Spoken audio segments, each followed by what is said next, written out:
Tara, samahan nyo kami sa 122 km ride. Ikot lang to mula Gumaca, Plaridel at Timonan, diretso ng Bundok Peninsula, Padre Burgos, Agdangan, Unisan, Pitogo at balik ng Gumaca. Sama ko si Kuya Mar. At sinimulan na namin ang pagpadyak. Malayo-layo pa rin kasi ang aming pupuntahan at maraming ahon. Mabuti na lang nakisama ang panahon.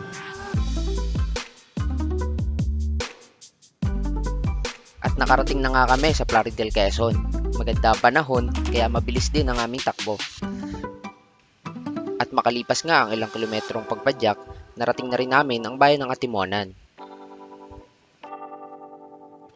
At dito nga ay banayad na ahon ang sumalubong sa amin.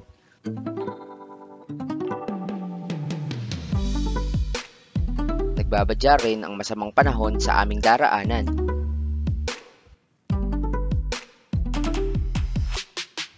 At dito nga unti-unti na pumapatak ang ambon. Buti na lang tapos na ang ulan ng daan namin. Pero nagsisimula ng tumalsik sa likod namin ng mga dumi. Pati sa helmet ko nararamdaman ko na ang talsik ng tubig. At dahil madulas ang kalsada, medyo gumagal kami ng padyak. Nandito na kami sa may Old Zigzag Road.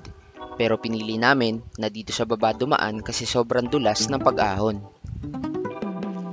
At habang umaahon kami, may nadaanan kami na dalawang truck na naaksidente. Bukod kasi sa napakadulas ng kalsada, dire-diretsyon lusong ito hanggang sa ibaba. At ito na ang lusong pagkatapos ng mahabang ahon.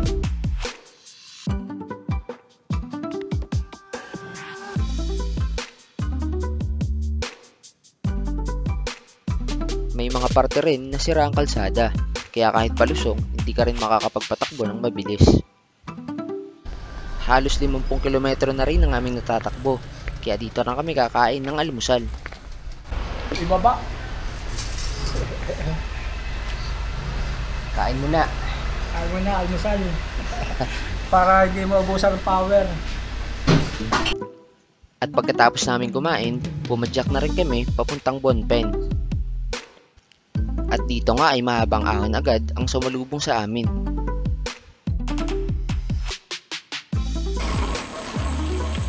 Welcome to Bonpen!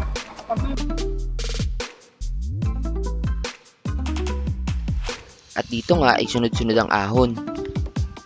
Ramdam na rin ang init ng panahon.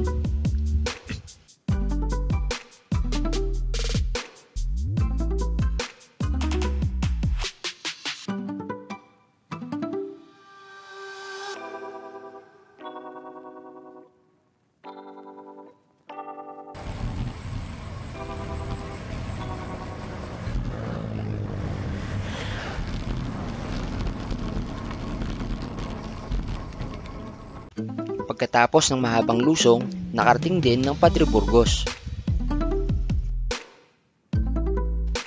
Mahaba-habang ahon na naman ang aming dinaanan.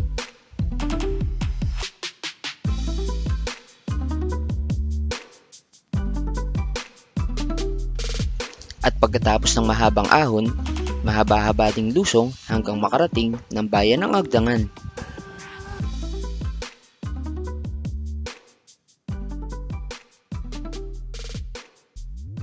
Agdangan!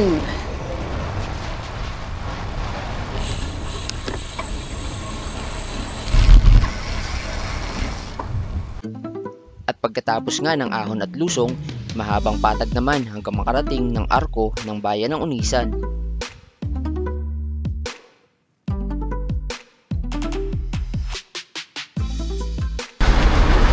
Refreshment muna. Next stop, Gumaca na. Dumi ng bike namin. Buti hindi kami inabot ng ulan. At dito nga ay tiisang ahon na naman. Nasa 12% din kasi ang gradient.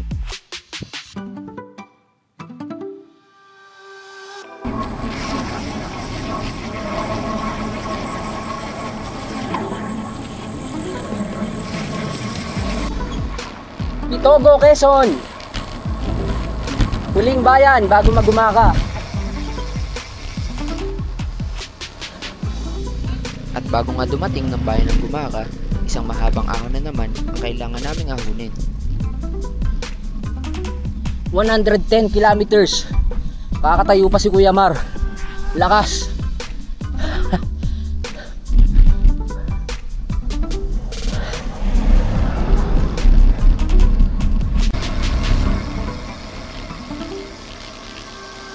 Dire-diretso lusong na.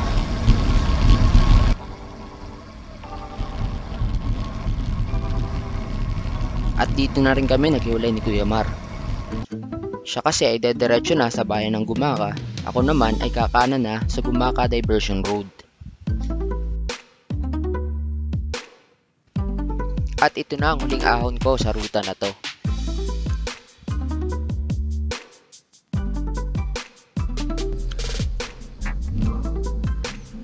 Nasa 13 to 16% din ang gradient ng ahon na to, kaya facing lang ang takbo ko hanggang makarating sa tuktok.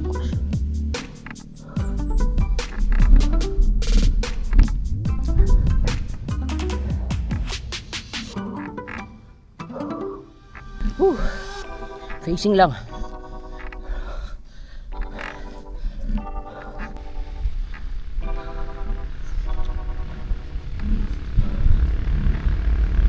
Ganit. Dagdag hingal yung init. Buti may masisilungan. Ma-recover tayo dito ng konti. Facing lang. 4-5 ang speed ko. Okay, huling liko.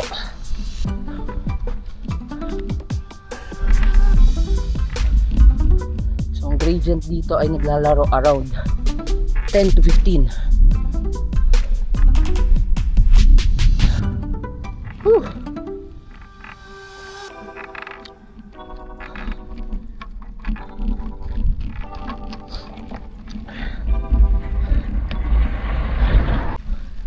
Konti na lang.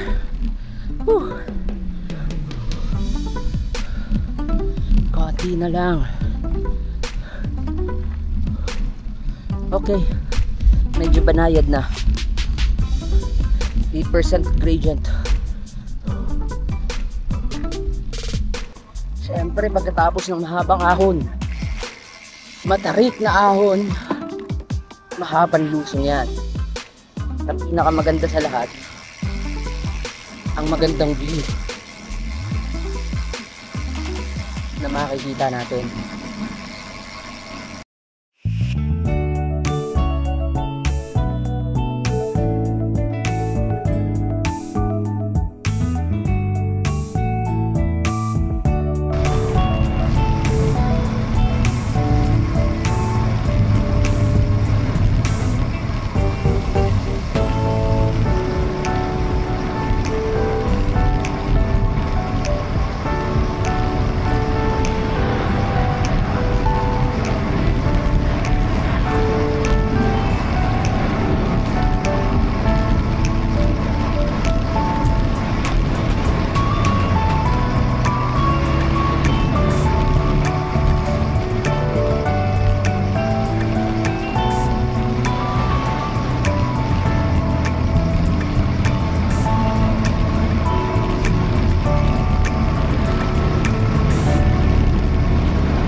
Sulit ang ride.